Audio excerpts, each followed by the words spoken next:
Good evening, ladies and gentlemen, and welcome to Sir Hunt on X on the 17th of July of the calendar year 2025. Coming to you live from Cincinnati, Ohio, in the United States of America. Hope everyone had themselves a wonderful day today. And no show last night because I wasn't necessarily feeling all that great, but I'm back and I'm here at it tonight. Hope everyone had themselves a wonderful day. Lots of news to get to, especially a lot of late uh, situations just popping up out of nowhere in the NFL. I'm going to touch on that first thing. Some news coming out of the NBA, some historical aspects of boxing, and of course, I give a quick preview of all the wild fights that's coming up this weekend. So we're going to get right down to it. Hope everyone had themselves a wonderful day today. Let's go to get right down to it here real quick. Let's start with, actually, we'll start with some soccer, some local news here in Cincinnati. After the borderline quit job FC Cincinnati had Saturday night against the Columbus Crew, they had an impressive bounce back when they just stomped Inter Miami at TQL Stadium 3-0. The standout Evander with 2 goals. The second one in the 70th minute that basically iced it. But what a 180 from what happened Saturday night when they laid an egg to the Columbus Crew, just basically lay down and let Columbus do anything and everything they wanted to. Now we had, of course, what took place last night. But basically, they just came back on a blue out where basically the whole stadium was completely blue. And the fans brought the electricity to the players, and it fed off. And they basically just took down Lionel Messi and the Inter Miami Crew, basically just manhandled them from start to finish. Actually, they could have won this game by a count of something like 5-0 to 6-0 if you wanted to go that far. But, you know, that's how soccer goes. But it was a standout win for FC Cincinnati, a must-win after laying the deliberate egg against the Columbus Crew that took place on a Saturday night. So what a way to bounce back and what a way to get the job done. Kudos to FC Cincinnati. As I said, the crowd down there, job well done, feeding the electricity from the fans to the FC Cincinnati players and vice versa. That's why FC Cincinnati is the talk of the town right now here in Cincinnati, because they're putting together a winning product, something the Reds and the Bengals can't do. They have a real passionate fan base, something I can't say for Reds and Bengals fans, because they get it, they enjoy the moment, and they feed off of it. Congratulations last night. You're back in the fold. Now keep the momentum going. Saturday night was just, I don't know how to explain what happened to Columbus Saturday night, but what a way to turn it around last night and get the job done.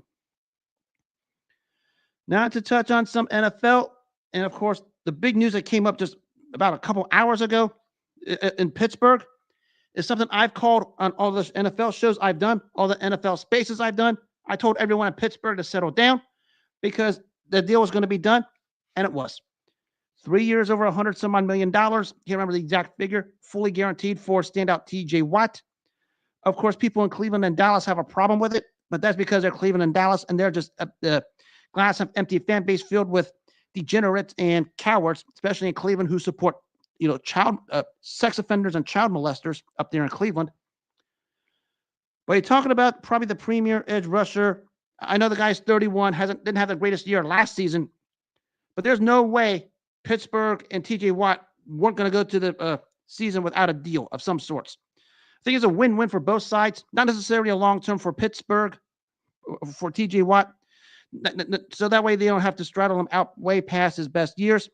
After 3 years, they can do whatever they want, which I hope basically at the end of the day, T.J. Watt retires a Steeler because, he's fit in that black and gold, and what they have over there in Pittsburgh, especially the city who can, with that fan base, can relate to how T.J. Watt is and how he plays.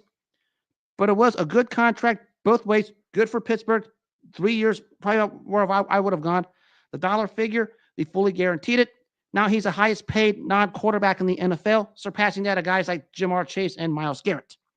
It was a good contract, well-deserved contract. Didn't have the greatest year last season, but then again, after a good start, when the schedule got tougher, the entire Pittsburgh team just fell off the rails. But hopefully they can get themselves going here a little bit this season. But it was a good contract all the way around, and anyone who saw otherwise, I don't know what to tell you, because I said all along that this was going to happen, that this deal was going to get done, because no way Pittsburgh lets T.J. Watt walk. I know T.J. Watt wanted to stay a Pittsburgh Steeler, and if that happens, you're going to get a deal that comes together. And that's what happened. Now, what's going to happen in the bigger picture? We're going to go to Cincinnati and Dallas. Well, let's start with Dallas first. I'm going to get the no-brainer out of the way. What's going to happen with Micah Parsons? It's a no-brainer. He's going to reset the market at that position at numbers that's going to be astronomical. Anybody knows this. I mean, it's a no-brainer. Whatever the contract is, my guess is going to be next offseason. He's going to surpass that number with flying colors. We all know this. I mean, he's probably the premier at the position at the moment. And we know how they like to pay guys over there in Dallas. He's going to get his, and there's going to be a number that resets the entire non-quarterback market in numbers that's going to be beyond astronomical. So he's going to get his. Let's end that right there. Now let's come home to Cincinnati. And we know who there's going to be a part of the conversation of. That's none other than Trey Hendrickson. We know the story here. He's in the final year of his contract, only being paid $16 million. I mean, the 3 years, I'm sure that could be workable. I mean, it's good enough because I've said all along, and some of the people here in Cincinnati said all along, they want him. He wants to stay. A deal will be reached.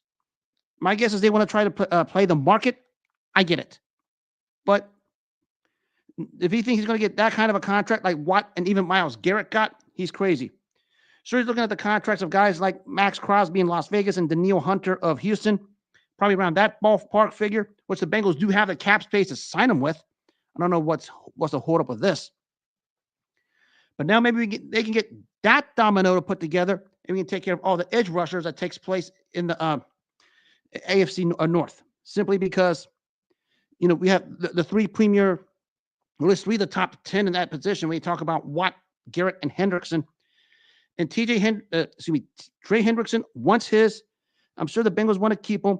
Issues, of course, the figure they wanted with the Bengals, I know, have a figure. Trey Hendrickson, I know, has his figure.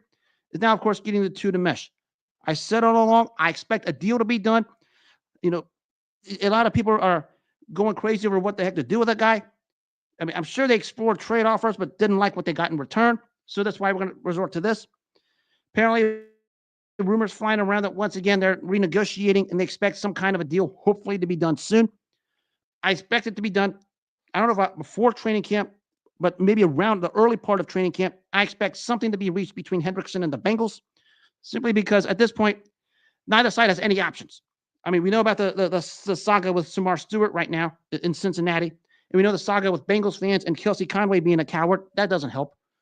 But when you talk about Trey Hendrickson and the Bengals, I expect a deal to be done, maybe a 2 to 3 year deal, like sort of what TJ Watt got, maybe not in that dollar ballpark, but maybe something close to it, because I'm sure Trey Hendrickson is just observing what's going on in the market with this particular position. Remember, it all started early in the season when Max Crosby got his from Las Vegas. Later on, Danielle Hunter got his 1 year from Houston. Of course, we know what happened with Myles Garrett. But, of course, that came after Myles Garrett demanded a trade and basically said goodbye to the Cleveland fan base. Andrew Berry didn't have the balls to let him go, so that's why Andrew Berry showed the lack of balls and signed him. And, of course, we saw the mutual respect with T.J. Watt and Pittsburgh. That's done. I still expect a deal to be done between Hendrickson and the Bengals. One side is not going to be happy, but I think this is more of a case of what other options do they have at this point. So I expect something to be done, maybe 2 to 3 year range. I'm not big on dollar figures because I don't know what the heck each side wants, because these numbers have been flaunted around all over the place by fake news writers over here in Cincinnati, led by the coward Kelsey Conway. But a deal will be done, and I expect it to be done rather soon, because I think everyone was waiting for all of this to finalize itself, and I think that part is done. Not a matter of if, but a matter of when. Hopefully the coward Kelsey Conway stays out of it. And we talk about, I'll touch one last thing before I move on to others, because everyone in Cleveland who supports sex offenders and child predators up there in Cleveland, let me remind you of something about TJ Watt. He didn't go all Myles Garrett and demand a trade. He just stayed professional. He just worked at it, and he got his contract, earned it, deserved it the right way. Something Cleveland can't say about their own players. And Cincinnati, for that matter. Now to the news out of L.A. Of course, it was a sudden retirement of 30-year-old Mike Williams.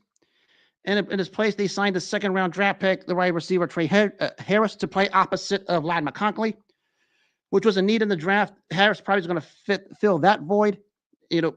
McConkley had a solid season with Justin Herbert over there at LA. They needed number 2. That's where they went. For Mike Williams, a case of one of those players again who could have been something, but we know the injuries just added up and took its toll and had a chance to come back. Basically retired at age 30. It was notified through his agent. Solid receiver during this time. 2 seasons of 1,000 yards. 2 seasons of at least 1,000 yards. But maybe a bit of a stunner given the timing of it, because they're going to probably need another receiver. Enter the foreplay, of course, the one-time Charger, Keenan Allen. I wouldn't be surprised if the Chargers looked at bringing him back, because they're going to need a veteran presence at that position. Now you have McConkley and Harris on the sides. I think it's going to be a good, solid duo out there in LA. Of course, question is what happens at running back now with Najee Harris going to be unable to play for a minute after what happened during this 4th of July with the fireworks. Almost went Jason Pierre-Paul on the Chargers. But I expect the Chargers probably do something about it at that position. McConkley and Harris, I think, will be fine. I mean, they're still at best and at worst the second best team in the AFC West behind Kansas City. They're not going to surpass Kansas City. But that's where they stand right now. As long as the Chargers are going to have pieces together in the AFC, which after you eliminate the division winners, because we know who they're going to be. Kansas City, Buffalo, Baltimore, and Houston. Eliminate them. The wild card spots are going to be absolutely up for grabs, and the Chargers have a shot as anyone to grab one of those 3. I mean, they did last season. We know what happened in Houston, but that's another topic and another day. But I expect the Chargers to fight for one of those playoff spots, and I'll touch on more of playoffs and division winners and predictions next week on my NFL preview show. Second year I'm doing that. Speaking of Kansas City, of course, news earlier today with the Rashee Rice, I want to say suspension, but the punishment for whatever the frick he did. I mean, 5-year probation. I guess he has to sit for 30 days. But if he completes everything as he should, I guess they can wipe it off his record as if it didn't happen. Of course, everybody in the NFL, especially Buffalo and Cincinnati, who are obsessed with what's going to happen with Rashee Rice for whatever reason. I'm not expecting a long suspension, if any.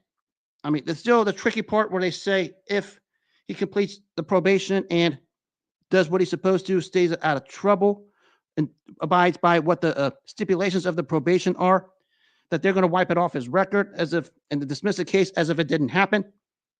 So I expect maybe a short-term suspension at best, probably no more than 4 games. Because that part makes things a little more tricky. Had not that part of the legal stipulation taken place, probably would say 4 games would probably be still my prediction. I'd probably say around 2 to 4 games is what to expect. But as long as they have Andy Reid and Patrick Mahomes, the Chiefs are going to be fine. And everybody who wants to just hate on Kansas City, chill out. They're still going to be there in the end. They still have Andy Reid. They still have Patrick Mahomes. I expect Xavier Worthy to take a leap in year 2. They drafted somebody, I can't remember his name, Royals, I think is who it is. I expect him to get some snaps. I know they talked to Juju Smith-Schuster. Maybe this is why they talked to Smith-Schuster, knowing this was going to happen. So they have their hands ready. We know Brett Veach and the Kansas City organization does a good job of staying ahead of the game when they need to be for situations like this. That's why they brought in and talked to Smith-Schuster again, and I expect them to maybe get a 1-year deal out of that till the situation with Rice takes care of itself. But Kansas City will be fine. Everyone's already calling for their demise. They're going to be okay. I expect Xavier Worthy to take a second leap in year 2. They got a rookie who I think will fill in nicely. Probably going to bring in Juju Smith-Schuster. Everybody's talking about bringing back Justin Ross. He's more than likely gone. He was released for a reason. They'll be fine. Much to everybody's chagrin. Sorry, they're not going anywhere. And as far as the Rice suspension, I'd be surprised if it's more than 4 games. That's about the max I'll go. And we talk about Kansas City. Shout out to Trey Smith getting the contract officially done. Guy who wasn't pegged to do much. And you talk about a guy who was drafted 226th overall in the NFL draft. I can't think what round is, like 5th or 6th round or around that particular number. But worked hard, put himself as probably the best right guard in the NFL, one of the better ones in the interior line. Well, especially when you have him and Creed Humphrey protecting a franchise quarterback and Patrick Mahomes. Of course, you're going to look good. And he's done it. He's done his part. He deserves all the credit. He deserves all the props. He worked hard. And it goes to show, again, when you have a franchise quarterback and you can invest in an offensive line like Kansas City did the last 2 seasons, first with Humphrey and then with Smith, it's going to pay dividends. That's why when they drafted Smith in 2021, they had 3 straight Super Bowl appearances, 2 straight Super Bowl wins, and it's not a coincidence why he's rated amongst the best interior linemen in the entire NFL. Him and Humphrey do a good job in the trenches, if you want to call it with that terminology. Of course, they drafted Justin Simmons out of Ohio State, who's coming off the knee injury. But as I said the other night, if Simmons is anywhere close to what he was before the knee injury, Kansas City hit the lottery again. And they're talking like he's a full go for training camp. And if he is, I mean, that offensive line is going to be solid for Mahomes for the next few years. Because when you invest in an offensive line like that, and you have a franchise quarterback the caliber of Patrick Mahomes, you better invest. You better do your research, find the necessary pieces to protect their franchise quarterback. And if you do that, you better pay him well and pay him handsomely, and then you're going to have the results. That's what they did over the last couple of seasons with Creed Humphrey and Trey Smith and the drafting of Justin Simmons. Of course, they had Joe Thuney, but they traded him. My guess is probably because he was at the point where they could get something for him in return, and they got a couple of nice draft picks out of it. But when you have a franchise quarterback, invest in an offensive line and protect them. That's something they're not doing in Houston. That's something they're not doing in Cincinnati. Some few other teams also. Chicago didn't do that either with Caleb Williams. But that's what you do with franchise quarterbacks. Invest in an offensive line. And if you invest in an offensive line, the rest of it will take care of itself. Look at the offensive lines Tom Brady, Peyton Manning, and Dan Marino had for the years of their careers. And look at the numbers they put up as a result. Mahomes is doing the exact same thing. Kudos to Trey Smith. You worked your butt off to get to this point. You got paid handsomely, and you well deserved it. And now to news out of Indy. Now they're saying Anthony Richardson is okay to go after apparently he had some kind of a shoulder issue. Well, I don't know what happened with his shoulder in the first place. But they're saying he's good to go for training camp.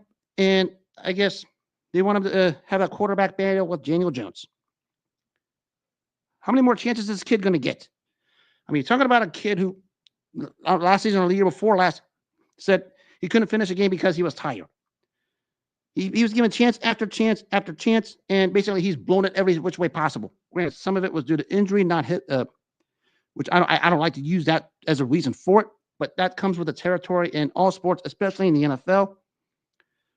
But he wasn't necessarily highly touted when he was drafted out of Florida, and there's a lot of people that were raising questions about why the Colts drafted this quarterback. And of course, what did they do this offseason? They pony up $14 million to sign Daniel Jones.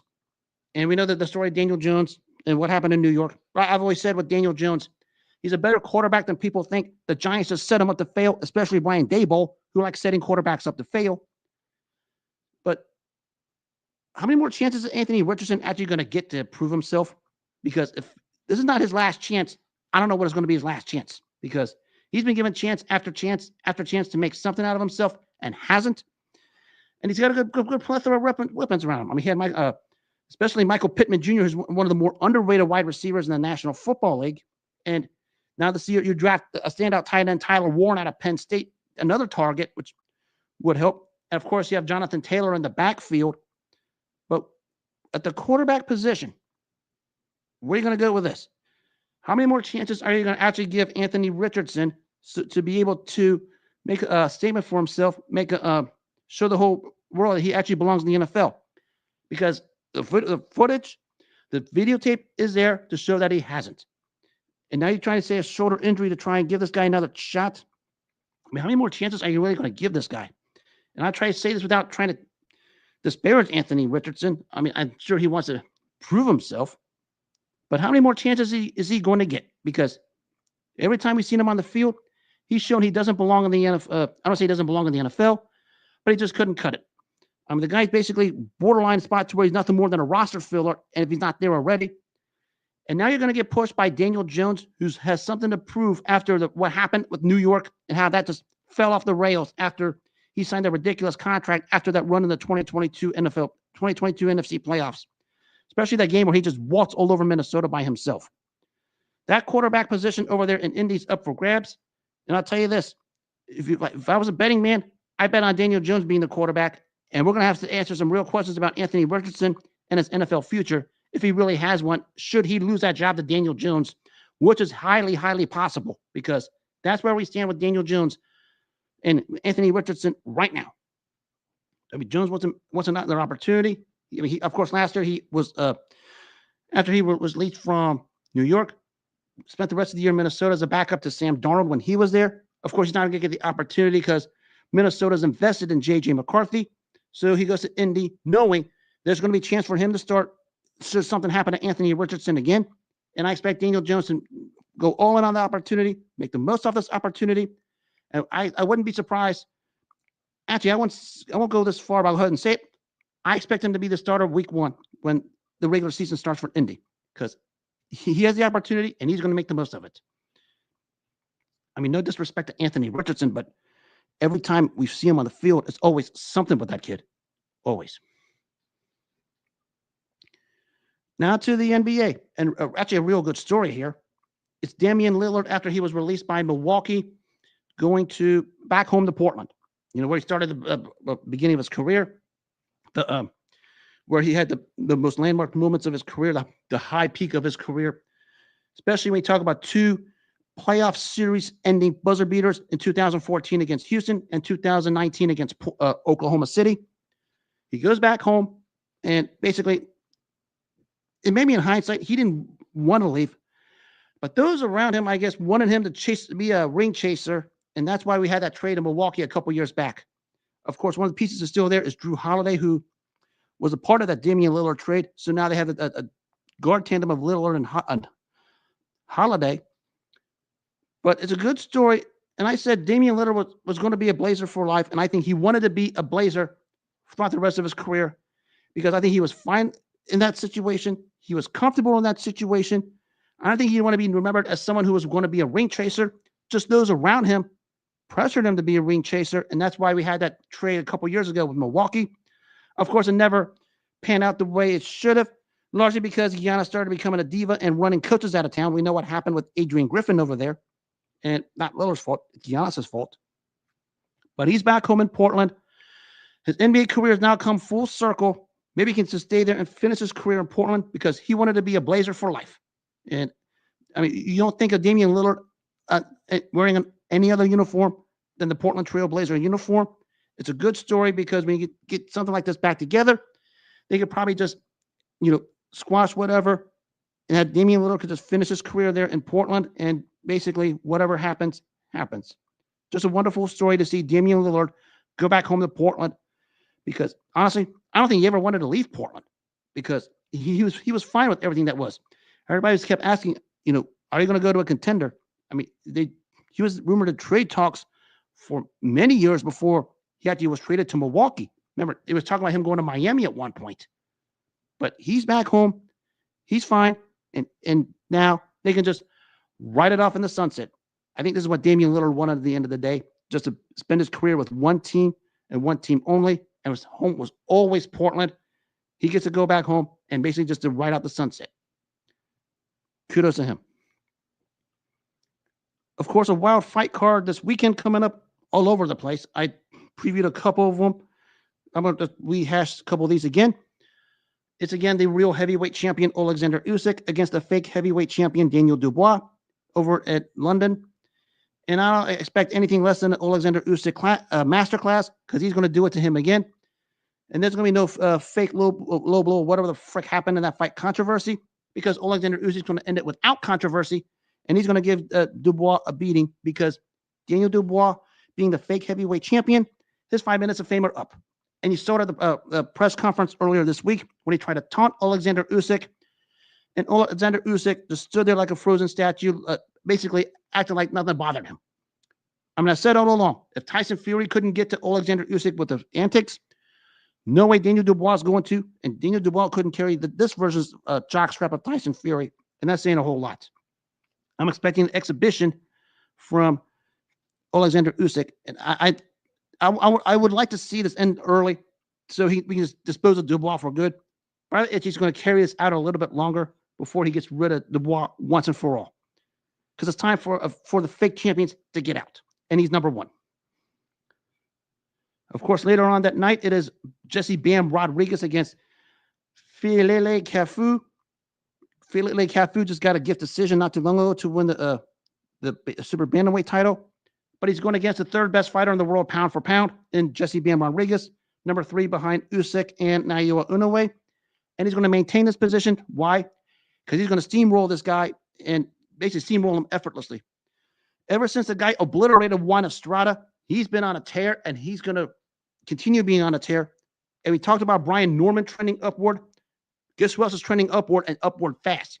That's Jesse Bam Rodriguez. And I expect him to continue the momentum and just effortlessly dispose of Cafu maybe 5 rounds tops, if it goes that far.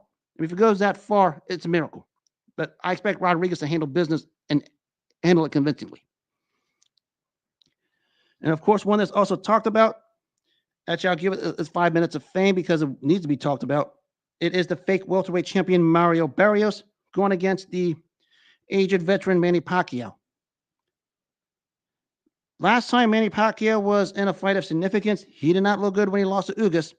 And not to mention, not too long ago, he was in an exhibition and he looked dreadful.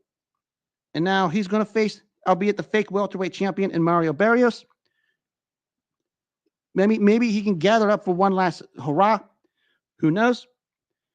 But it doesn't look good. I mean, he's basically puny compared to how big the fake welterweight champion Barrios is. And basically, Barrios wins. Who really cares? But he's going to be a 46-year-old Manny Pacquiao. I mean, we're not talking about the Manny Pacquiao that was neck and neck with Floyd Mayweather for the top fighter in the world pound for pound of the late 2000s and early 2010s. Of course, everyone who wanted to see Floyd Mayweather fight back in those days. But maybe he can gather it for one last performance. We'll find out.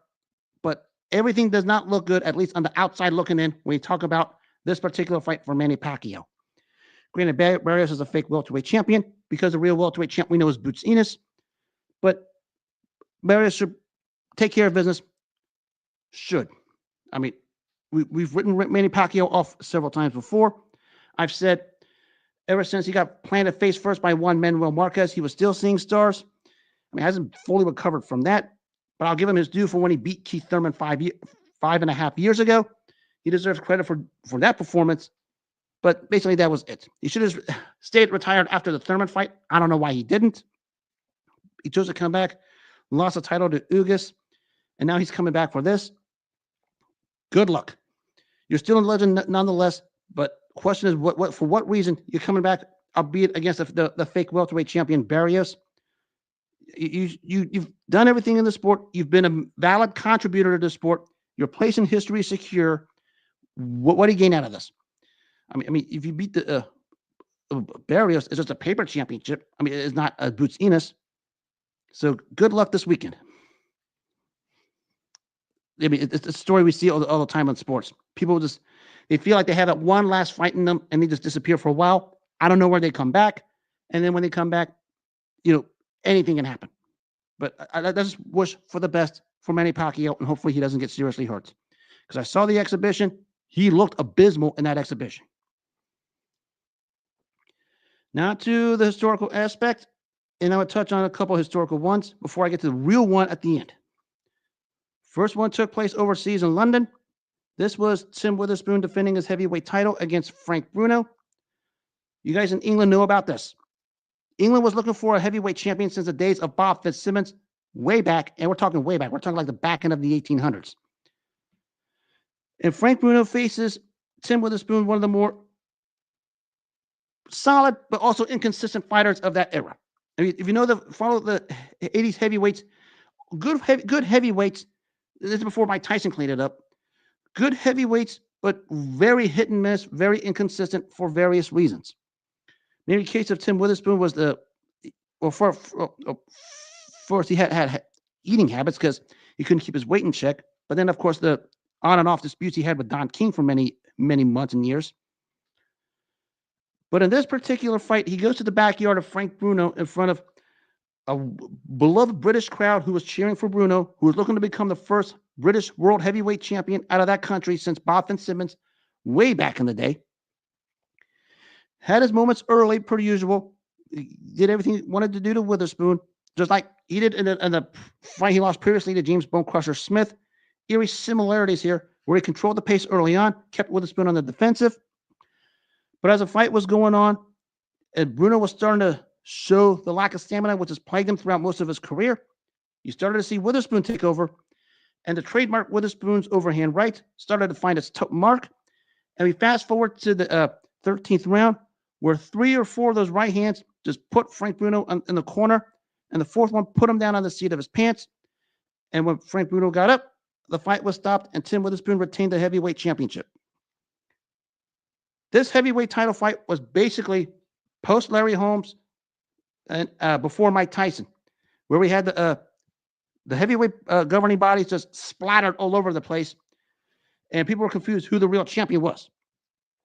And as I said, for those heavyweights in the 80s, these are 2 of them, the epitome of what the 80s heavyweights were that had the titles outside of Larry Holmes and Mike Tyson. Guys that were good enough to win it, but weren't consistent enough to maintain it and keep the championships. And of course, a lot of them had disputes out of the ring, notably with promoter Don King, and we know how that goes. And basically, this was the middle of all of that. And of course, it prompted a heavyweight unification tournament when Mike Tyson started to begin his rise. And basically, everyone said, let's just unify the whole thing. And we know Mike Tyson cleared it out in 87. But we talk about this particular fight, and especially Tim Witherspoon, it's the epitome of what those 80s heavyweights were. A lot of them probably tell you it's a lot of them marred by drug addictions, which there was a cocaine epidemic around the sport of boxing in the mid-80s, around a lot of those guys, especially those heavyweights, Witherspoon, Tubbs, Tyrell Biggs, just to name 3 of them. And when you talk about this particular situation, it's basically, a lot of people call it a lost era, because these guys were good enough to do something. Maybe coming after Ali and Holmes was going to be hard to fulfill, but we know what happened when Mike Tyson came back. And when Mike Tyson came around, we know how that happened at the end. Just cleaned them all out. But Tim Witherspoon basically had, at that time, the biggest win of his career when he went to the backyard of Frank Bruno in a fight he needed to get a knockout to win. Got it by just pulverizing Frank Bruno with his trademark overhand right hands, putting him down and getting the knockout win to retain the heavyweight championship. A lot of trials and tribulations with Tim Witherspoon, but what he did have was that deadly overhand right. When he pasted it on you, you were gone. Frank Bruno found that out. It was a fight Frank Bruno was fighting pretty darn well in front of his home country of England on that particular night. Just Tim Witherspoon, when he started to find the home for the right hand, that was it. Actually, you want an example of what Tim Witherspoon's right hand was? YouTube his fight against Andres Eklund in 89. I mean, one right hand on the temple, timber, Eklund falls down like a chopped tree. Google that fight, YouTube that fight, and watch it on any audios. That's a definition of a single one-punch layout, courtesy of Tim Witherspoon's overhand right.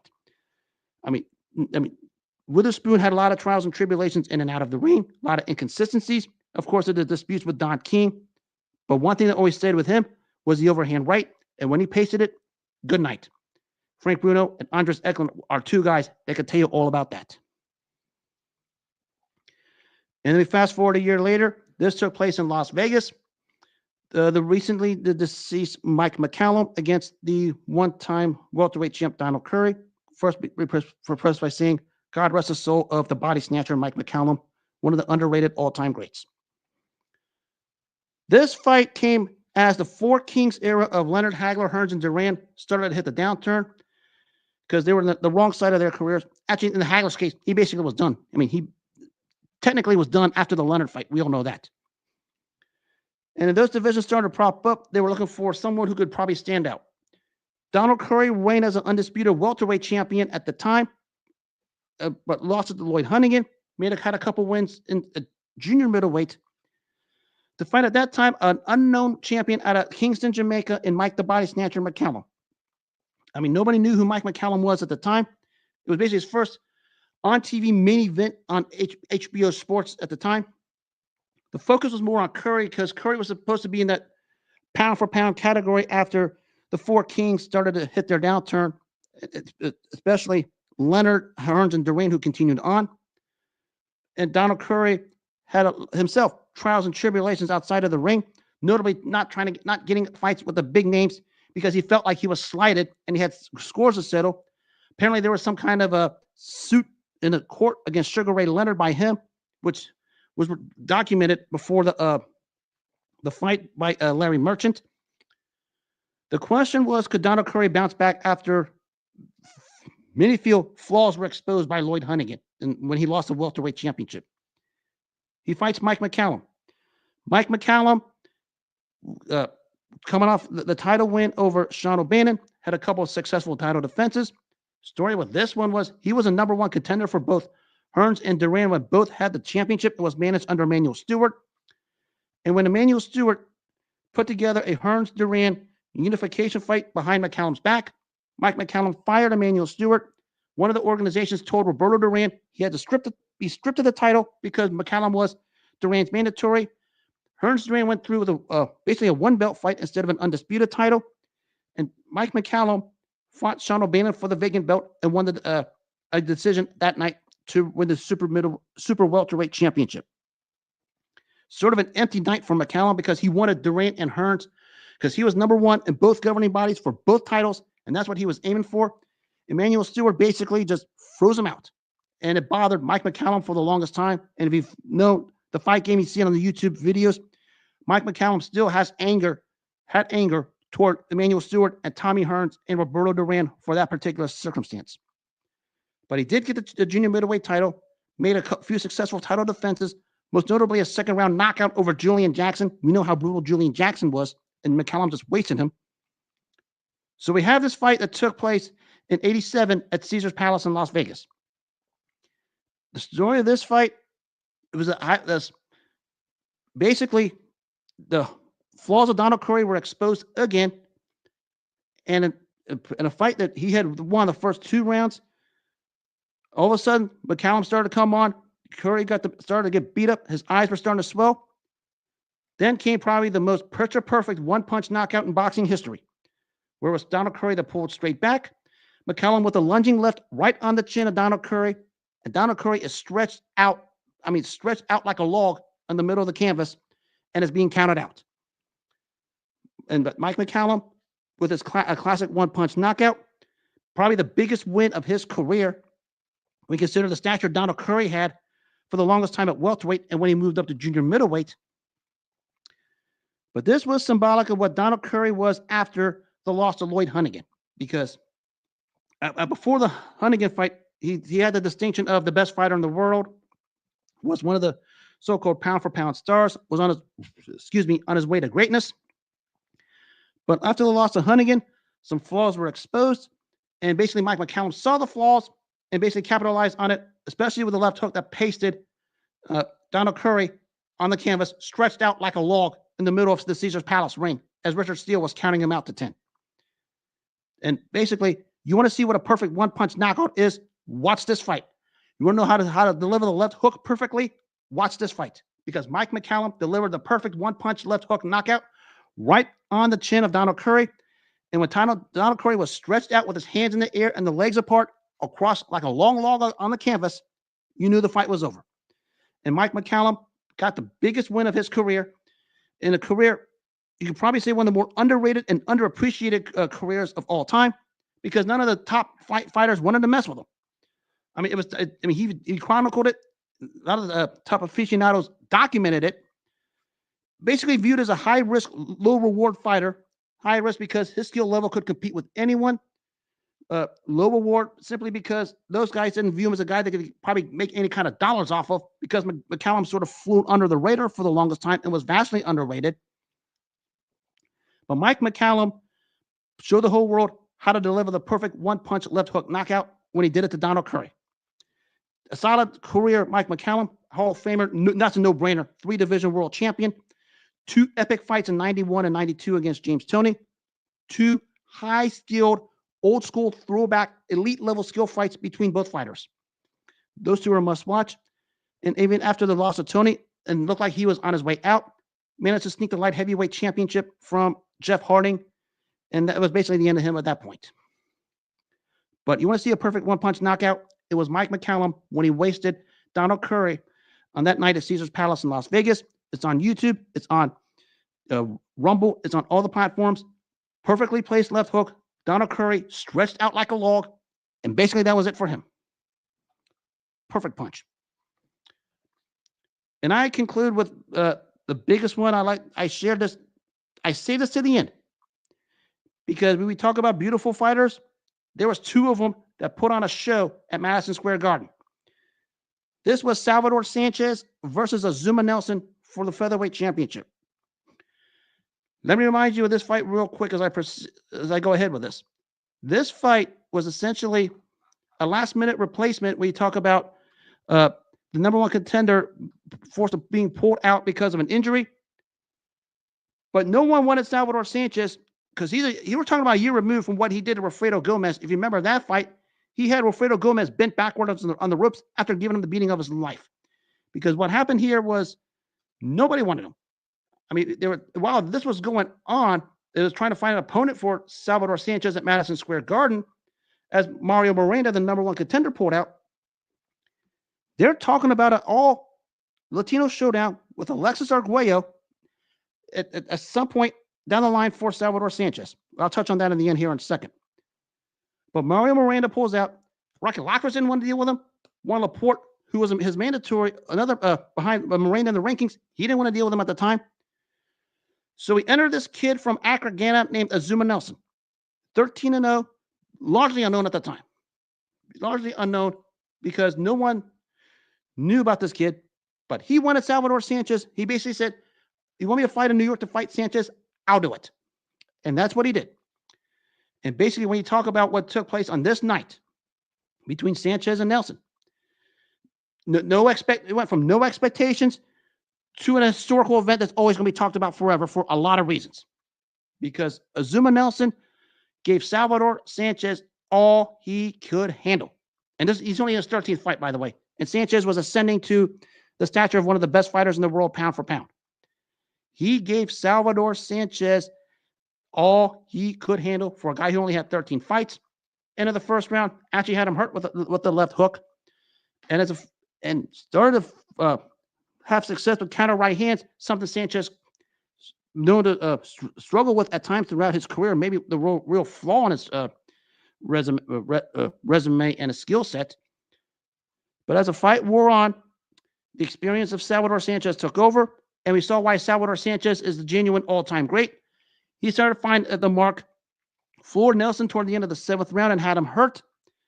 And as he was coming on, Azumah Nelson was buckling down and having his own success, and these two guys were just going at it at the highest level. And remember, this is not the Azumah Nelson everybody knew. This is Azumah Nelson who only had 13 fights and no one heard of him. He was just a last-minute replacement because Mario Miranda chickened out. And we had Nelson giving this all-time great everything he can handle. And he pushed Sanchez to the limit as much as he possibly could, and that's what Nelson did.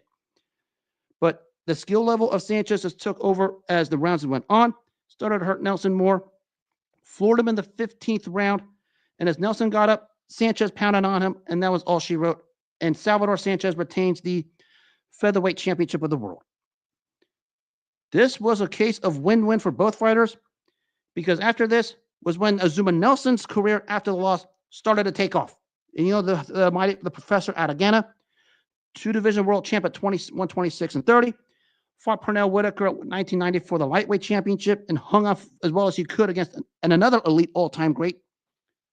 Went back down after losing a super featherweight title to Jesse James Leija, regained it against Gabriel Hurelas, and his place among the little giants, especially in the featherweight and super featherweight divisions, definitely up there. Maybe a top 10 all-time great at super featherweight. We talk about the 2 world titles there and some of the big wins he had in that weight class. Gabriel Hurelas twice, Calvin Grove, Jeff Fennick, among many others. A featherweight, he even went to Puerto Rico and knocked out Wilfredo Gomez. That's to tell you how great Azumah Nelson was. And to give Salvador Sanchez all he can handle for after only 13 professional fights, tells you everything about how great Azumah Nelson had the potential to be. he capitalized on it and made the most of it. And that's what this fight did for Azumah Nelson when you talk about the win-win. Now to the unfortunate part. That's Salvador Sanchez.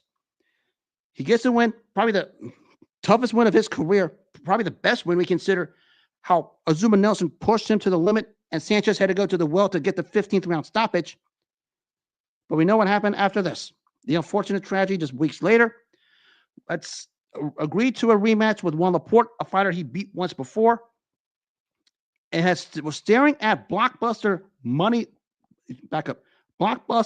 money showdowns at higher weight classes against guys like Alexis Arguello, Hector Camacho, and Eusebio Pedroza. And more than likely, we was going to have an all-Mexican showdown with Julio Cesar Chavez, probably the early 80s, because Chavez was starting to come up, and Sanchez was still finding ways to get better at that point. Those two were going to probably collide some point in the early to mid-80s. One for this unfortunate tragedy. Crazy part is this guy's resume was getting better. His skills was getting better. He was only 23 years old, and he started to ascend to the stature of the best fighter pound for pound, at least south of the Four Kings and south of the heavyweight division. And you're talking about one of the more pure, skilled fighters who did it all. The counterpunching, the ability to use the ring, but most importantly, on top of all that, had a chin like none other because Azumah Nelson was clobbering him. And Azumah Nelson had his moments, but Salvador Sanchez buckled deep, and that chin helped him out in this particular fight. And the skill set just gradually wore down the inexperienced Azumah Nelson at the time. But Salvador Sanchez, we talk about trending up. This guy was about to hit the sky had it not been for the tragedy. Because more likely he would have wiped out Juan Laporte again because he wiped him out once. He would have done it a second time. Put him against a lot of those guys at 130 and 135. We talk about Pedroza, Camacho, Chavez, and Arguello. Those guys would have had their hands full with Salvador Sanchez. Chava Sanchez would have given them everything they can handle. I'm not going to play the hypotheticals because we know hypotheticals are something else in the sport. But Salvador Sanchez had a lot going for him after he beat the tough, durable Azumah Nelson on this night because he had names. Of course, he had the promoter, Don King, who was going to help him get it. And Don King did a good job with Salvador Sanchez because the negotiations with Arguello was starting while they were trying to find an opponent for Sanchez after Mario Miranda pulled out of this fight. And that's when they found Azumah Nelson. So he was going to have a lot of big names, a lot of big fights coming up in his career as it was going on. Just unfortunate the tragedy happened. You guys don't know. I guess his car got stuck on a railroad and it just got hit. It was the unfortunate circumstance where he died on impact instantly. May God rest his soul. But you could probably argue, and this is where I get antsy with Mexican fight fans. Maybe in terms of pure ability, no Mexican of all time. I mean, no disrespect to guys like Chavez or the ones that came after him. Maybe the most skilled fighter of all time to come out of Mexico was none other than Salvador Chava Sanchez, because he did it all. He did it all, and he was pure. It wasn't fabricated. It wasn't anything, fake about it. It was pure. It was natural. And we talk about talents south of the middleweight division, probably the most pure talent maybe of his time, because he did it all. He could do it all. Of course, he had the chin to go with it, the Mexican machismo to go along with everything else he did. A humble human being outside the ring as well. And when he died on that day in 82, the country of Mexico was empty for a while.